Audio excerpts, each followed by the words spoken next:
Nous avons gagné les élections, voici le message à ma droite, message évidemment de Florentino Pérez qui s'est imposé, ça y est, officiellement dans ces élections, la présidence du Real Madrid. Florentino Pérez réélu donc pour 4 années supplémentaires jusqu'en 2030, donc au minimum, après on verra.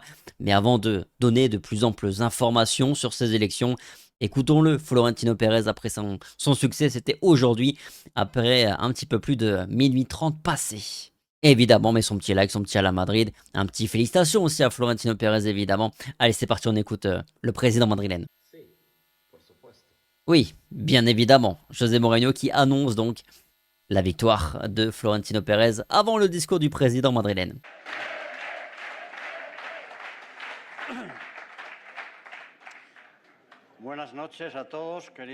Bonsoir à tous, chers socios, chers fans du Real Madrid. Ce fut un grand jour pour le Real Madrid. Merci beaucoup pour votre soutien, votre affection, la force que vous m'avez envoyée durant ces jours pour gagner ces élections. Sans vous, rien de tout cela n'aurait été possible. Nous avons gagné dans toutes les tables, c'est-à-dire auprès de tous les âges, toutes les catégories d'âge.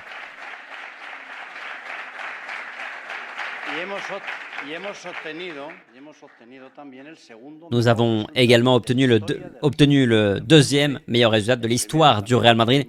Le premier, nous l'avons également obtenu en 2004. C'est un résultat extraordinaire. Et je dois vous dire qu'il aurait pu être mieux encore. Parce qu'ils nous ont voté ils nous ont volé quasiment 1000 votes. Et nous avons fait appel parce que nous pensons que nous avons raison. Sur le fait qu'ils auraient dû être comptés. Merci pour votre implication et votre loyauté auprès du club. Le Real Madrid a gagné aujourd'hui. On a donné un exemple de démocratie. Nous avons démontré que nous sommes une grande famille et que nous sommes préparés pour l'avenir. En tant que président du Real Madrid, je suis très fier de vous tous. Ce fut une journée électorale brillante où les socios se sont librement exprimés pour choisir le destin du meilleur club de l'histoire. C'est ça le Real que nous voulons tous, un Real indépendant, un Real sans peur face aux défis et aux épreuves. Je suis ici pour défendre le Real Madrid, les socios le savent. On va continuer à travailler pour que le Real continue de gagner des titres. Être fier toujours du Santiago Bernabéu, le plus grand stade du monde. Avoir les meilleurs joueurs du monde. Fier également que l'un des meilleurs entraîneurs du monde revient, un madridista comme José Mourinho. Applaudissements. Annonce donc du retour officiellement de José Mourinho.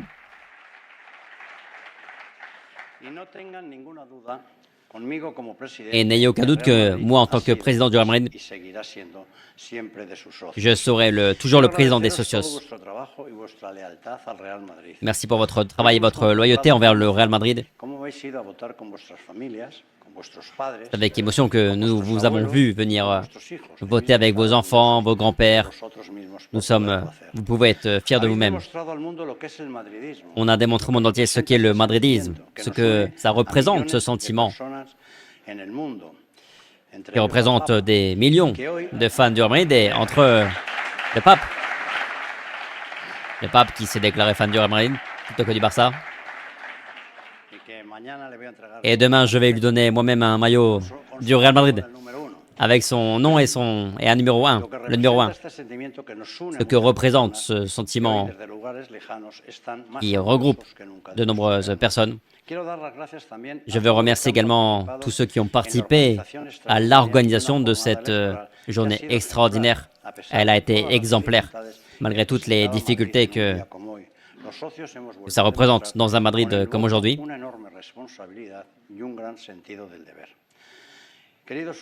Chers socios, depuis 2000 où je suis arrivé à la tête du Real Madrid, j'ai toujours travaillé pour l'unité de nous tous et pour la stabilité institutionnelle du club.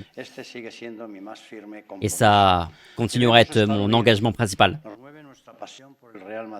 C'est notre passion pour le Real qui nous unit. Je veux continuer à construire un club qui est le leader de tous les classements internationaux. Le club le plus valorisé du monde, avec la meilleure réputation internationale également. Et tout ça pour continuer à gagner. On va continuer à se battre pour tous les titres et on le fera jusqu'au bout, jusqu'à réussir à gagner cette 16e Ligue des Champions. Et le plus important, on travaillera pour que nos valeurs restent toujours les piliers de ce que nous avons vu jusqu'à présent. Humilité, solidarité. Et pour les socios qui ne m'ont pas voté, je vais tout faire pour répondre à vos préoccupations. On renforcera notre travail.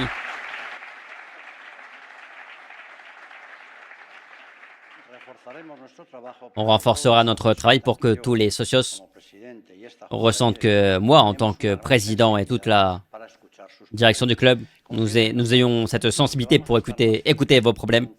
On sera plus proche que jamais de tous nos socios parce que nous sommes tous du Real Madrid.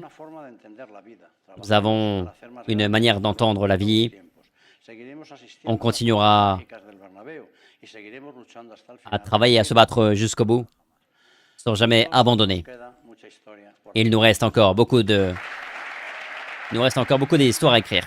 Florentino Pérez qui est donc réélu jusqu'en 2030, ça lui fera 27 années de mandature à la tête du Real Madrid, puisqu'évidemment, il y a eu 3 années évidemment blanches où il avait quitté le Real Madrid avant de revenir en 2009, mais ça fera 27 années pour Florentino Pérez à la tête du Real Madrid sans aucune contestation possible, le plus grand président de l'ère moderne du Real Madrid, le plus grand de l'histoire avec Santiago Bernabéu. Du coup, on a quelques éléments qui s'officialisent évidemment avec José Mourinho. Il l'a dit lui-même encore une fois aujourd'hui dans son discours de fin, Florentino Pérez. José Mourinho revient à la maison. José Mourinho sera l'entraîneur du Real Madrid. À mon avis, il sera annoncé ce lundi et puis il sera présenté sans doute mardi, je pense. Quant aux joueurs Dumfries et Konaté, pareil, c'est officialisé. Ils joueront au Real Madrid la saison prochaine. Est-ce qu'ils seront présentés cette semaine? Je ne pense pas, puisqu'évidemment, ils sont un petit peu occupés par la Coupe du Monde. Donc, à mon avis, ils seront présentés après la Coupe du Monde, courant juillet sans doute.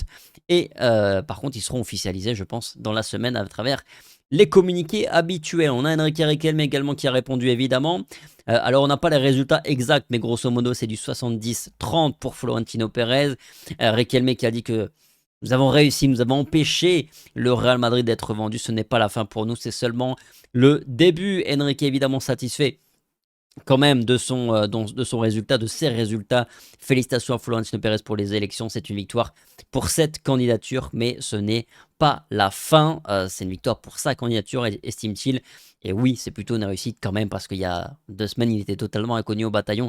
Et au final, il fait quand même un résultat qui est plutôt honorable, même si évidemment, il s'incline face à Florentino Pérez qui, comme il l'a dit dans son discours, a remporté les 60 tables, puisqu'il y a 60 tables de vote. Et j'imagine, c'est ce que j'ai compris à travers l'explication de Florentino Pérez, c'est effectué par tranche d'âge, voilà, tout simplement. Et Florentino Pérez a gagné les 60 tables sur les 60, même si certains étaient plus équilibrés que d'autres. Parfois, on avait du 350 votes pour Pérez, du 290 pour Riquelme. Mais grosso modo, victoire évidemment de Florentino Pérez sur tous les fronts. On a eu 31 000 socios qui ont voté en personne. Au total, il y a un peu plus de 33 000 votes avec les votes qui ont été effectués par courrier. C'est pareil, Florentino Pérez va faire appel parce que Riquelme avait contesté une partie de ces votes-là qui étaient majoritairement pour Florentino Pérez. Grosso modo, c'est du 80%, 20% pour Florentino Pérez par rapport aux votes effectués par courrier. Grosse mobilisation quand même historique pour le Real Madrid par rapport aux élections présidentielles. Et donc, victoire de Florentino Pérez. Tout ça, on en parlera davantage dans le détail demain dans la revue de presse. En attendant, passez une bonne nuit, prenez soin de vous. Et puis on se dit à très vite sur Alphonse. Allez, ciao.